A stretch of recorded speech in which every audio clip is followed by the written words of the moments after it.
regular. Not every day? No. Just for short amounts of time? Yes, I reckon twice a week. What is intermittent fasting? Every so often, what we do is we shock the body with some sort of fast. So this may be quite subjective, I feel, in what's the norm to an individual and in how we break that norm. So if someone is eating regularly in small amounts and they're eating, 6 meals, snacks a day, an intermittent fast would be that we cut that down from 6 to just 2.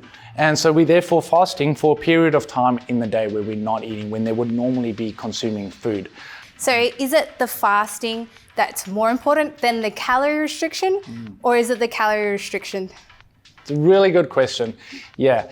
I would say it's actually more the component of fasting, because we shock the body into the body expecting to get food and get nutrients, and then it doesn't. And that period of timing, the time change, is what can create that extra result, and what can force the body to, for instance, dig into some stubborn fat cells to provide energy and nutrients from your stubborn fat. So there's a time period where we don't get food, and therefore the body has to find energy and find fuel from our stored fat. The secondary benefit could be that overall we therefore have less calories in the day. As we're aware, there really are 3 components to achieving the goals. And if we just briefly introduce that and we say, well, there's the total amount of food as in calories, the timing as in when to eat, and then the type as what choices to make. So if somebody's constantly eating, what would be the negatives of that? What is wrong with that? Yeah, if we constantly eat, we sometimes turn into that grazing format where we don't actually ever allow ourselves to get to that feeling of a little bit hungry and having a little bit of hunger. And it's that component there where we need to actually embrace that feeling of being a little bit hungry, because that forces the body to find, like we've said, to find food from our stored fat, rather than continually just delivering yourself energy and calories and not ever having to dig into some of your stores. So we need to have set times when we eat, and then have set time where we don't eat for, what that works for yourself, 2, 3, 4 hours generally, and then we eat again, rather than a continued grazing. We also don't know where we're up to then. Like, we could easily be overdoing the calories if we just continually grazing. There's not enough structure really to that. So somebody who's never done fasting before, what would be the easiest way for them to get started?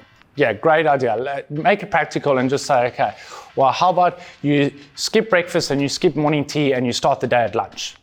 If someone is regularly eating breakfast, morning tea, lunch, afternoon tea, dinner, and this is happening every day, well, a nice way to start is to say, I'm just going to skip that first half of the day, and I'm going to do this twice a week.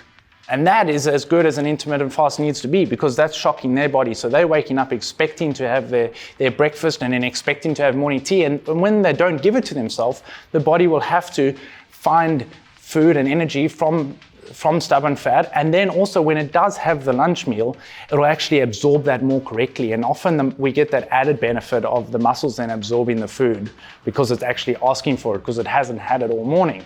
That's a good start, right? Like, let's skip 2 meals a day. Or we could do that on the back half of the day. How about you skip afternoon tea and you skip dinner? And hey, you just do this either 2 days in a row or 2 days separated. That's a nice way of starting an intermittent fast. So somebody who's just starting, say they're going to skip breakfast. What is okay during that time period? Are you referring to just having water? Is black coffee okay? Can we have some MCT oils? Yeah. Great. Where does it go? Great. Yeah, black coffee certainly highly recommend. You could still have your coffee, you could still have tea, you could still have even some supplements, as in maybe like a fat burner. If we're looking for fat loss, maybe we want to have some EHP Labs OxyShred or acetyl L-carnitine. We might even have some branched chain amino acids. So the liquid style, I would say yes to having all that to stay hydrated, and it can even enhance metabolism and enhance the fat burning effect of that intermittent fast. But I would say no to like things that are actually directly bringing in calories, which may, in one way, what you've mentioned over there would be the oils and things. I would say just to keep it to pure amino acids, or yes, tea or coffee, and we're therefore not actually giving ourselves the calories, but we're still having that added fat burning effect. I think a major thing that people grow up with is breakfast is the most important meal of the day. Yeah. You know, have a big breakfast and that'll set you up for the day. How do people break past that belief?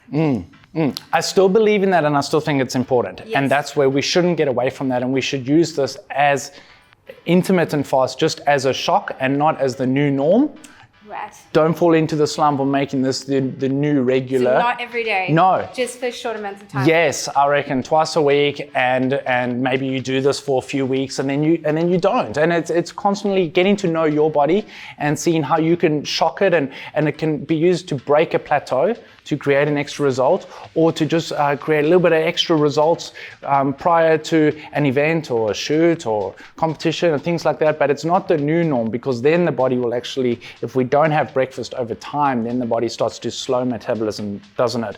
And start to hold on to our food. And then we start to think, well, we don't know when our next meal is coming, so we need to then hold our food. So we've got to be careful that it's just an intermittent fast to shock the body.